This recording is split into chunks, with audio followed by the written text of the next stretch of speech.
Hey guys, I'm Illegal Mist, and today we're going to be looking at the recent Fusion champion, Oella. Let's get right into it. I have her built specifically in high speed and relentless gear, so she can cycle through, increase the duration of our buffs, as well as increasing our resistance all the time. For my Oella stats, she's got 46k HP, 3k defense, 272 speed, 311 resist, and 290 accuracy. I have a few more pieces that I can glyph up, as well as I can roll up her boots with the Ascension so that she gets additional speed.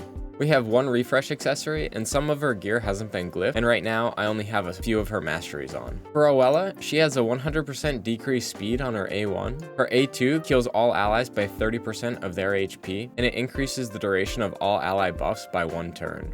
This skill gets an additional 25% heal, so it's actually closer to a 40% heal. She also gets a cooldown decrease of 1, so she can have it on a 3-turn cooldown. For her A3, she fills the turn meter of all allies by 30%, and then places an increased resistance buff on all allies for 2 turns. With this skill being on a 3-turn cooldown, and her A2 giving you an increase in duration of all ally buffs, that means she's able to give you 100% uptime on increased resistance. So if you're using her somewhere like Arena specifically, you don't need to bring in another increased duration of buffs champion, and other champions that you have on your team that might have a 3-turn cooldown with a 2-turn duration buff, like a champion like Pythion, for example, who removes all debuffs and then places a block debuffs for 2 turn. If Oella is faster than Pythion, she'll be able to go in and increase the duration of the block debuffs, and she'll be able to have it 100% uptime. Pairing Oella with champions that have 2-turn duration buffs on a 3-turn cooldown enhances them as well, because she essentially makes all of their buffs stay up permanently. For Oella's passive, whenever an ally loses 15% or more of their max HP on a single hit, she'll place a 15% continuous heal on them. The nice thing about this passive ability, if the allies get hit by an enemy and they get the continuous heal buff, if she gets around to her heal and then increase of all buffs, she'll be able to put that on a 2-turn duration instead of the 1. I would say the priority for her skills is to make sure that her A3 gets all of the books. After that, if you have spare books, go for it, as I think her A2 getting the increase in the heals and the reduction in cooldown is nice, but I wouldn't say it's absolutely needed. Also, her A1 having a decreased speed at 100% chance is really solid, but if you're an earlier game account, 80% is more than good enough. She gives you an aura of resist in all dungeons by 75%. It's not the best aura in the game, but it can be pretty nice if you're struggling on the new hard dungeons. She doesn't have any blessings right now, but I would say a blessing such as Smite, if you have the accuracy on her, could be good, or a blessing like Miracle Heal, where you can heal destroyed HP. For her masteries, I would recommend going down the defense and support tree. I only have a few masteries on her, as I wanted to showcase her with a little less power than I typically could have. I specifically chose around 300 resistance, as I want to try to use her in Nightmare Hydra, and with her ability to increase the resistance, it'll give her enough resistance where she's able to resist the buff steal from the Head of Mischief. Alright, so I kind of just threw this team together. The main goal is that we have Godseeker as our reviver. Oella will give us the increased duration of Mithrala's increased defense and increased attack, as well as the strengthen and shield. Nishak will go in, he'll be our wave clearer, as well as he'll help us take the boss down. Geomancer's in there to prioritize the boss mainly. Let's try it out.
Alright, so a 3 minutes 20-second run, not too bad. We could see Nishak definitely came in clutch for the waves. Him and Mithrala, they pair really well together if you set up the presets properly, but you could kind of see Nishak's bombs would go off and then the enemies would get petrified. So if we set up a preset for them, it would go a lot better. And then Geomancer was wonderful for the boss. He helped take him down a lot, as well as Nishak providing the decreased attack was really nice. Alright, let's try this team out. We have Oella in the lead, giving us a little bit of extra resistance. We've got Mithrala coming in with the Hex as well as potential petrification to help us with the bombs from Nishak. Nishak comes in as our wave clearer, Geomancer comes in as our boss killer, and then we have Rector for any revives that Nishak's gonna need. So let's get right into it.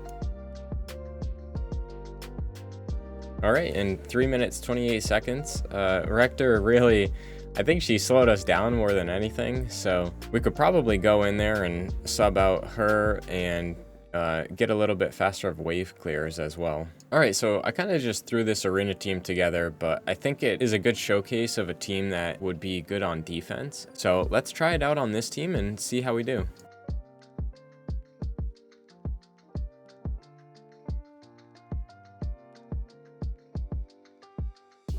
So you can see we've already got a whole bunch of buffs up, and they really shouldn't be able to do anything to us. We'll go in, we'll increase the duration of our buffs as well, and then we can try and throw out the CC. Yeah, that was better than I expected. So really, I mean, just a super solid team. I mean, I wasn't expecting that, to be honest. Like, she's going in, we didn't even set up our presets perfectly either. Mithrala could have came in with the increased defense, but she's our slowest champion, which is kind of funny. So yeah, we melted through them. Okay, let's try this team out as a go second team.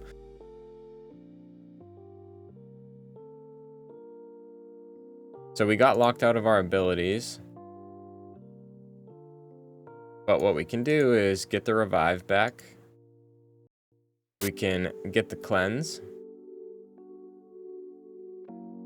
Go in with Regash's increased speed. And then we can fill our turn meter as well as give us the increased resist. We'll cleanse. And then we'll throw out the Hex. Now we can see we pretty much have the enemy under control. We can go in with our damage dealer, who's also providing us some support. We get the heal from Oella, so now we're totally comfortable and really just like a super easy way to get through. If I were to build these champs specifically just for PvP, I would have either Mithrala or Pythion being the first champion to go.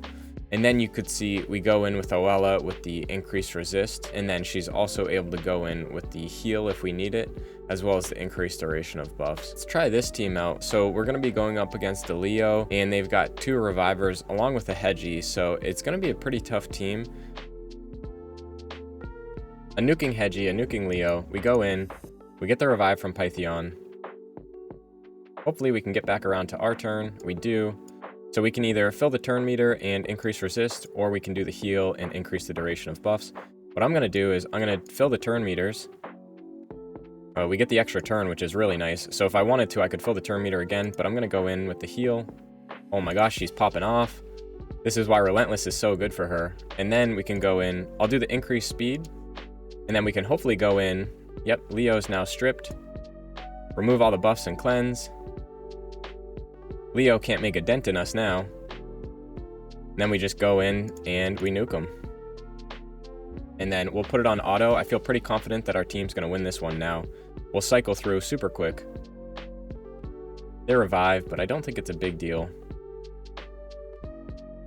So you can see Oella's just able to cycle through our team so quick. She gives us the increase in resist, so if someone comes in and tries to debuff us, we're all good. And the heal is just like super clutch too. Her and Pythion pair really well together. I didn't think of the two of them going together as well as they do, but with someone like Regash, who's also able to give them a couple buffs as well as be a damage dealer, it's just super awesome. So yeah, I mean, you can tell clearly the run's going a lot longer because we're not prioritizing anything. It's on auto, but you get the idea. Let me take it off of auto. Of course, now we're gonna like die, but we'll do that, and then we can go in. place the block buffs on her, and then we're good. So while it did get hairy there, obviously I could have gone in and fixed it. Let's try Oella out on some of the harder stages of Doom Tower. All right, so let's try this team out. We've got Mighty Uko in there, giving us a little bit of extra speed, as well as a increased speed on his A3. Nishak for the wave clear, Yakarl for a little bit of CC, Oella giving us the heals that we need, and then Mithrala with another CC and sustain.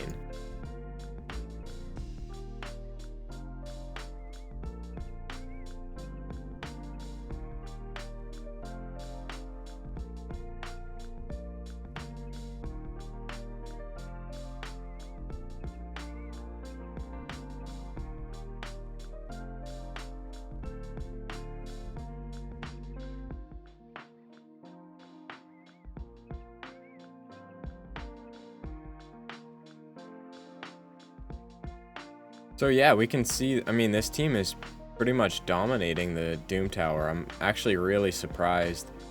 Oella just giving us the turn meter fill to cycle back to our abilities so quick, and then increase the duration of that increased speed, as well as like the increased attack and all that stuff. I mean, she really fills in, like, if you're not quite able to get a stage done or something done, try and throw her in, because I think you'll be surprised. Okay, so we're gonna do a Hydra run on Nightmare, and we're gonna see how she does with counterattack in these champs.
All right, guys, 32.47 mil from this team. I was watching it the whole time, and I really wanted to touch it and do some stuff like Geomancer not putting up his HP burn where we wanted it and all that, but I decided to just let it play through. I think that was the second run. The first one, they died at like 8 mil. I think Head of Wrath came out super early and got us, but I mean, you can clearly see the team is super solid. Obviously, we want a 1 key, but you just do a little bit of manual work and you'll easily get it. Okay, so I forgot to record my Brutal run, but I did one on Brutal as well, and we can see it was an easy 1 key. This one again was full auto from the start, so we didn't even have to worry about clicking heads or anything. We can clearly see Oella did the majority of our healing, as no one else provides heals except for Krisk, and they're only for himself. The reason this team is so exciting is because we bring in Oella with Martyr, and we're able to have counterattack on our champions the whole time. Eventually, my goal is to create a team centered around counterattack champions, so that way Oella and Martyr can have a team where everyone has around 300 resistance and the required accuracy for their debuffs to land, and we'll be able to go in and have all of our champions do what we need them to without the fear of mischief stealing our buffs. I think Oella is going to unlock a lot of Hydra teams that we haven't seen previously, but it's going to take a lot of people thinking about teams that we can create. With her being able to extend the buffs as well as bring the increased resistance, we're going to be able to lower our survivability stats, and then we're going to be able to bring in more damage. I'm super excited about this team, and the fact of the matter that I just threw this together and I didn't speed tune or change any of the builds for the other champions, I think it came out pretty well on both the Nightmare and the Brutal runs. Overall, I think Oella is an awesome champion, and she unlocks things that we haven't seen before in the game. Being able to bring in increased resistance with 100% uptime is huge, whether you're early, mid, or late game.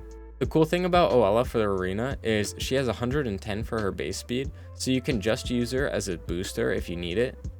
You can also bring her in and have her very tanky and stone skin with high resistance, and she'll be able to keep that 100% uptime for increased resistance for your team. That's all I've got for this showcase. I hope you guys enjoyed, and I'll see you in the next one. Peace.